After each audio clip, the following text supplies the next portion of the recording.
The Batman is not directed by Ben Affleck and not starring Ben Affleck as Batman. It was going to happen.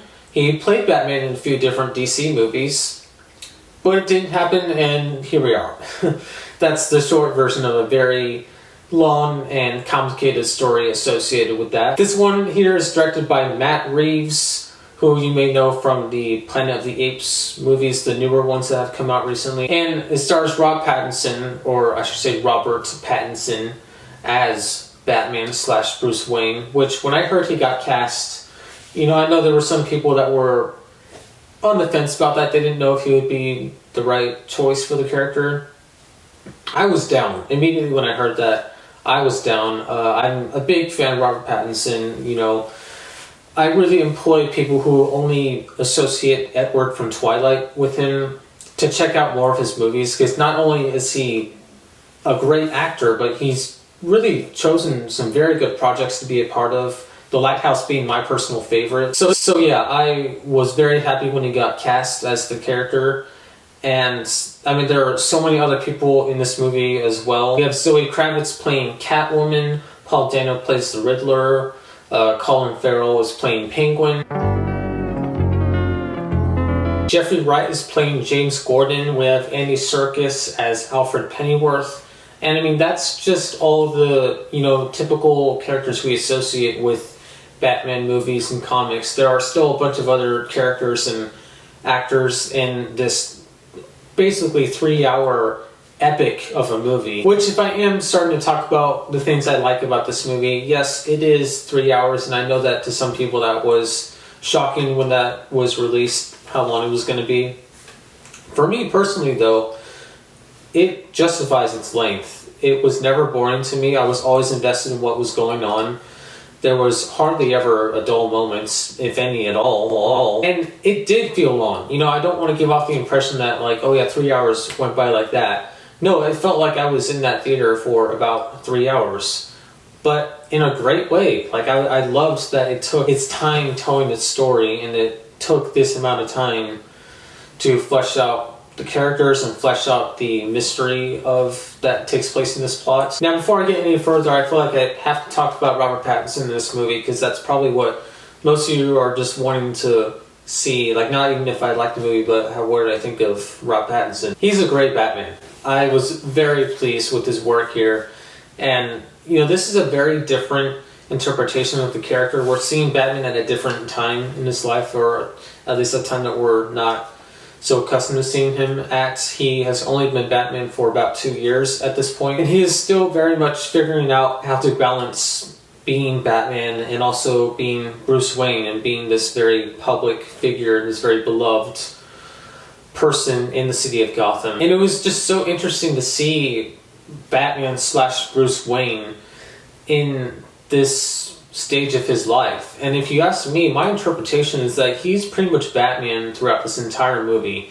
Even when he is Bruce Wayne, he's still pretty serious and brooding and kind of stern, and he's still kind of struggling to really have a set personality as Batman and as Bruce Wayne, kind of like what the Christian Bale Batman was like. How he was super charming and charismatic and outgoing when he was Bruce Wayne, and then when he was Batman, he was where are they? So yeah, I was very pleased with his work here. I don't know how I would rank it amongst all the other Batmans. It still, to me, is very early to do something like that. And as I said earlier, Paul Dano plays the Riddler in this movie, and he's very good as well. He's very intimidating and creepy at times, and his character is also one that really gives leeway to explore more in subsequent films in the future. I know there isn't a sequel planned at this point, at least not to my knowledge, but it's very clear to me that there is more to be learned with this character, especially with the backstory that we do learn about with him in this movie. There's a lot more they could do with that, and that is a minor nitpick I would have with his character with the Riddler in this movie, is that he's a little bit underdeveloped, and they kind of just hints at certain things. And it is kind of obvious to me that they are setting up the Riddler to have a more prominent role in a future Batman film, but still great performance, great character on the whole. Definitely better than the Jim Carrey Riddler, who wasn't that bad as the Riddler, but he was just kind of playing himself, just the same old wacky, goofy. I mean, he's basically just Ace Ventura. Colin Farrell as Penguin in this movie, also very good. His character and his portrayal of that character reminded me a lot of Robert De Niro as Al Capone in the movie The Untouchables. He doesn't have a lot of screen time in the movie, but when he's there, he definitely chews up the screen time and makes for a couple very memorable scenes. And I also like Zoe Kravitz as Catwoman quite a bit. That's actually something I've been thinking about lately. It's like, do I prefer Zoe Kravitz as Catwoman or Michelle Pfeiffer? I'm still kind of on the fence with that. But I did really like her interpretation of the character and liked how she worked more with Batman in this movie and wasn't as much on the opposition as she has been in previous Batman installments and comics and whatnot. Jeffrey Wright and Andy Serkis, they're also both good in their respective roles as Lieutenant Gordon and Alfred. They don't really give a whole lot of new stuff to the characters, but they were good in their roles respectively. And also there's an actor in this movie that I was very happy to see. I did not know he was going to be in it. Peter Sarsgaard. Great actor, very overlooked in my opinion. If you haven't seen the movie Shattered Glass, watch it. He is fantastic in that movie. Also, Hayden Christensen's in that.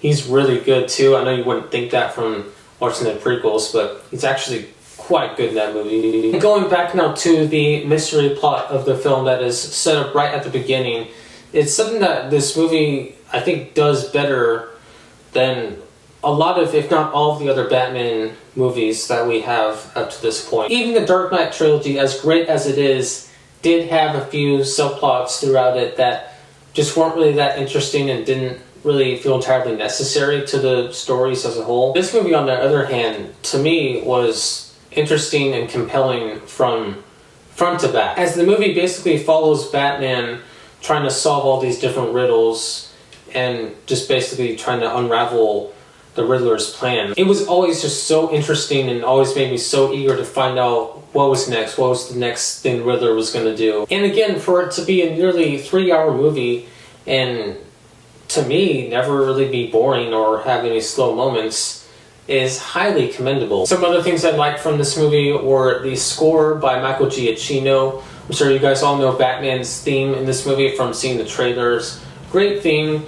Personally, I don't think I would put it above Danny Elfman's theme from the Tim Burton Batman movies, but it's definitely a very engaging piece of music and really pumps you up whenever it kicks in at certain moments in the film. I will say the action didn't really stand out that much in this movie just because the plot and what these characters were trying to figure out was just so investing.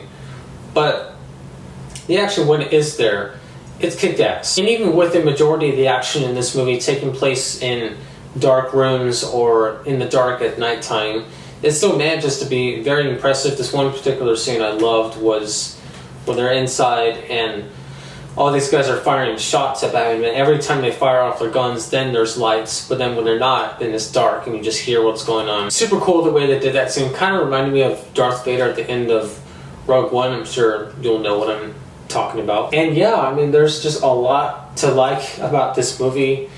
Very little to dislike or to pick apart with it. Although I have a few small nitpicks with it. Now, this is a very serious and a dark interpretation of the Batman character in the world of Batman. So serious and so bleak that when the few moments of comic relief or sort of over-the-topness happen, they do stick out a little bit like a sore thumb. This one particular moment with the Penguin, a couple of lines he delivered, was just a little bit cheesy and didn't really feel like it fit with the tone of the movie. And the ending of the movie I did like overall, but it is pretty on the nose and pretty obvious that they're trying to set up some, a sequel happening, which, I mean, hey, I'm all here for. Like, I would love to see more of what they'll do with these characters and with this specific world. But I do think that it could have just been done a little bit more subtly and not as obvious and in your face. But yeah, that's kind of all that I have to criticize about it.